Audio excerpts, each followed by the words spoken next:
Well, hello everyone, and welcome to another episode of Harebrained Games, the Week in Games, a weekly series I do apparently once or twice a year now, although I hope to improve on that.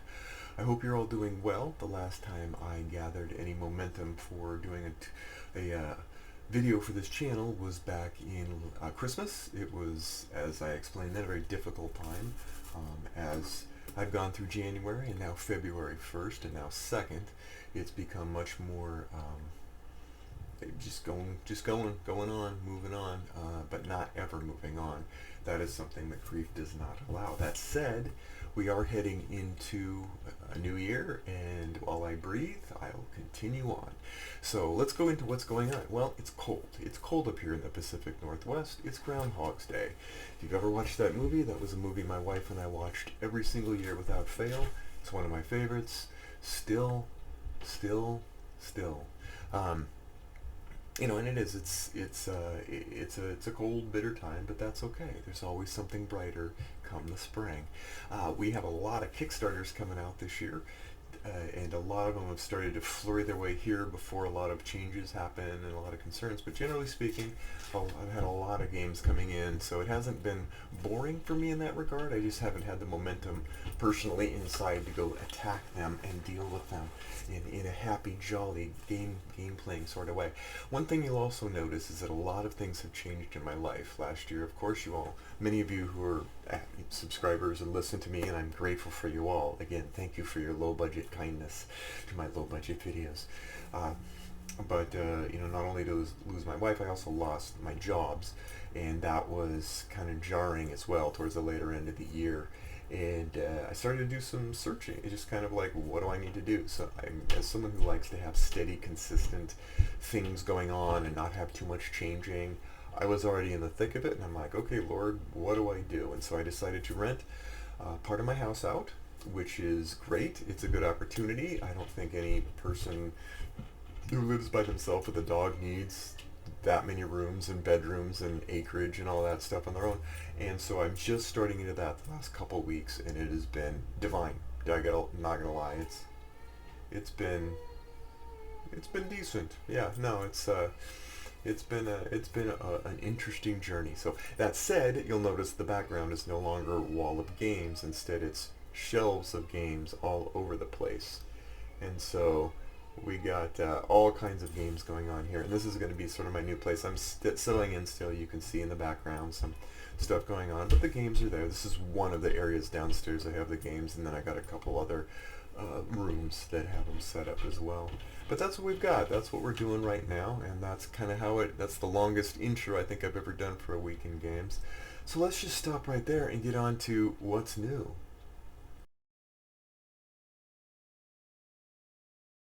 Okay, what is new? Well, it is almost the time for board game convention season, and we're heading off strong next week to a board game convention in downtown Bellevue. I'm very much looking forward to it. It is my favorite of them in regards to meeting people every year, year in and year out, and being grateful that I meet them every year, because sometimes people don't make it through the year, and you're sad, and you're like, it's good to just see these people again. So I'm very much looking forward to it. A little more budget conscious now. And so I'll be staying somewhat less, a couple days less, but I'm still going to go and do it because I already paid for it, and it's there, and I love the people there, and it's just going to be a great time. So we'll do that. I don't know if you guys have any board game conventions coming up. I'm going to go to Cascade Con next year, but I missed it this year, and that's actually wrapping up right now as I'm doing this video. The other thing is we're having a lot of duos and duels coming out lately that I've noticed, and so I've been dabbling in those a bit. There's King of Tokyo Duel, there's Seven Wonders Duel, there's Lord of the Rings version of the Seven Wonders Duel, there's Tokaido Duel, there's Quacks Duel, Res Arcana Duel. I think I'm getting too old for this. But in the same sense, there's some really fun stuff coming out that I haven't even begun to dabble with or do videos on. Another game coming out that on an other scale is GMT's Red Dust Rebellion, which is the first coin game not taking place in a historical venue. I have dived deeply into that. That's a very asymmetric, because that's coin, game that has a lot of layers to it. It feels like it's on the same level of complexity as the Britannia one.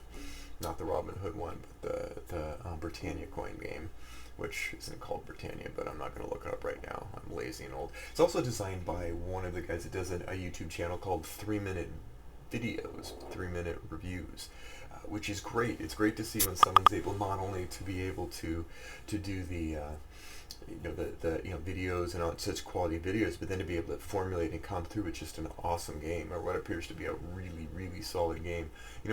Props to them. I think we all kind of have ideas of games in our mind, and so props to someone who can take it to fruition. So that's the news I have today. There'll be more later, but in the meantime, let's get to my question of the week.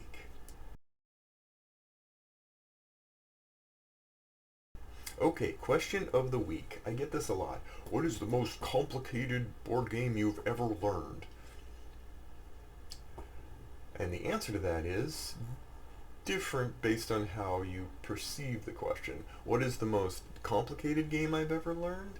Or what is the game that was complicated enough in my mind that it took a longer to learn than other games? Because there are some games that have really small rule sets that I have struggle understanding, and then there are some that are huge, 40, 50 page rule books, but because I kind of understand the flow, I get them better. I would say that in the past I struggled with Labyrinth, the War on Terror, mostly because when I learned it, it was one of the more asymmetric games, plus the asymmetry is so stark, and the driving of the luck on this was so pronounced, and yet they've been able to take that. I mean, that was the seed in the kernel for the coin games, and so that was difficult to learn. But by far, the most difficult game I ever learned was Fields of Fire from GNT. That one took longer than you can imagine, and there are some videos I'm going to do coming out with that, because this is not a dirge. This is actually a success story. It just took a little while to get there. I'll be talking about that in some videos coming out in February or early March, because I'm actually going to get back on a cadence of doing this. So that is the questions of the week. What about other? I'm very curious what I think is the most complicated. I mean, you can get into the point where it's like, well, the rules made it more complex, and that's troublesome. That one almost says, well, the game didn't even get a chance to decide. But if you ask me which one took the longest to learn and was the most complex for me to get my head around, Fields of Fire would be it. What about you guys? In the meantime, let's get to playing, watching, and reading.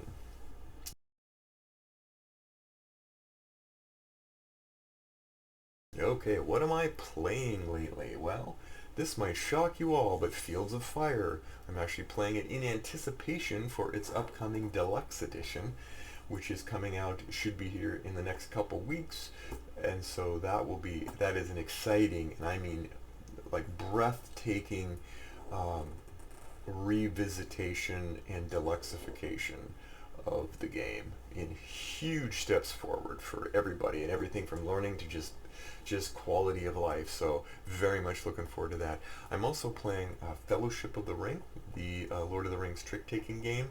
I'm playing that very specifically with a given group because it is an episodic, and because we enjoy unlocking the different things that come along over time. So Fellowship of the Ring trick-taking game. And also it has a shiny box, so of course you're going to buy a shiny box. That's interesting. I've also gotten a revisitation.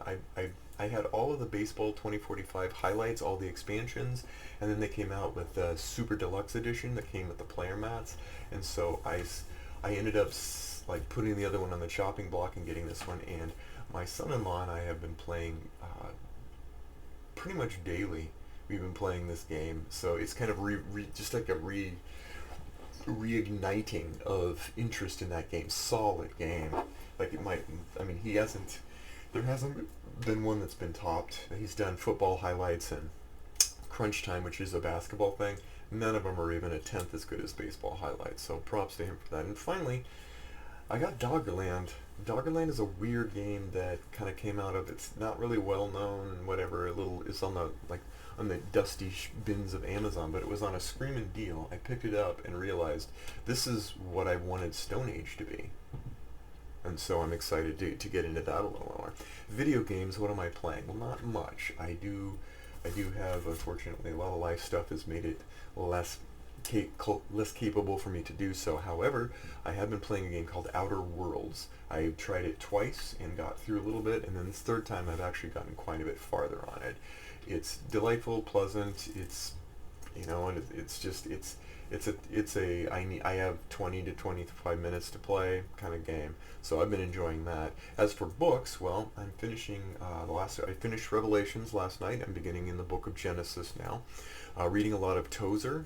A lot of his stuff has really just awakened me in my faith in Christ, and so that has been a hallmark of my reading these days and through these dark last couple months.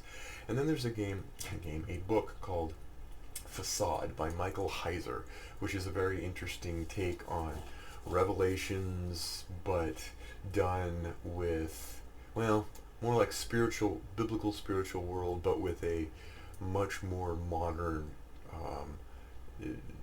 quasi-realistic take involving aliens.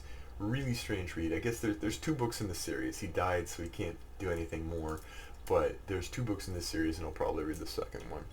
And finally, what am I watching on TV? Well, you'll be surprised to hear not very much.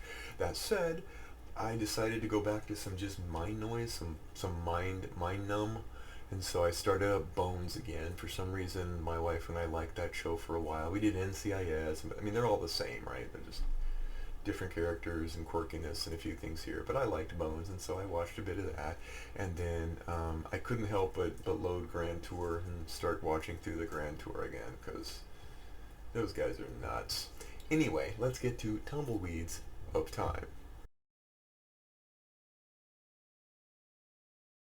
All right, the year is 1980. That's right, 1980. The 80s, yeah. The famous birthdays in 1980 were Macaulay Culkin, who we all know from Home Alone. Famous deaths was Colonel Sanders. I remember watching him on TBN in the 70s, and so he didn't live much longer after that. So, a popular slang for 1980 was "chill out," which I still use, actually. Popular fad was to be a preppy. If you were a preppy, probably related to the music industry. Either way, preppiest. Popular pun. My friend swears he's a 1980s pop star. I keep trying to talk him out of it, but he's Adam Ant. Maybe you'll get that if you remember the times. If you don't, you're not missing anything. The top song of the 1980 was Another One Bites the Dust by our good friends Queen. Best sci-fi movie should come as no surprise. It's The Empire Strikes Back. And the weirdest story was Leonardo da Toenail. In March of 1980, some multiple students at a given university, like I think USC, or at several universities, complained that while they were in the library, someone had painted their toenails when they were studying. Police dubbed the perpetrator Leonardo da Toenail. A man was eventually apprehended, and they caught him with 15 red-handed with 15 bottles of nail polish. They let him go because they didn't actually catch him in the act, and then he tried it one more time the following year and was told to stop doing it, and then eventually he disappeared and no one ever heard from him again. As far as weird stories, that one's definitely up in the upper realm. So anyway, what was the popular board game back in 1980? And that would be Civilization, the original Civilization still, and it spawned so many good things since then. Oh my gosh. And finally, how many aardvarks lived in Moscow in 1980? Only the Russians know. Anyway, that's all we got for today.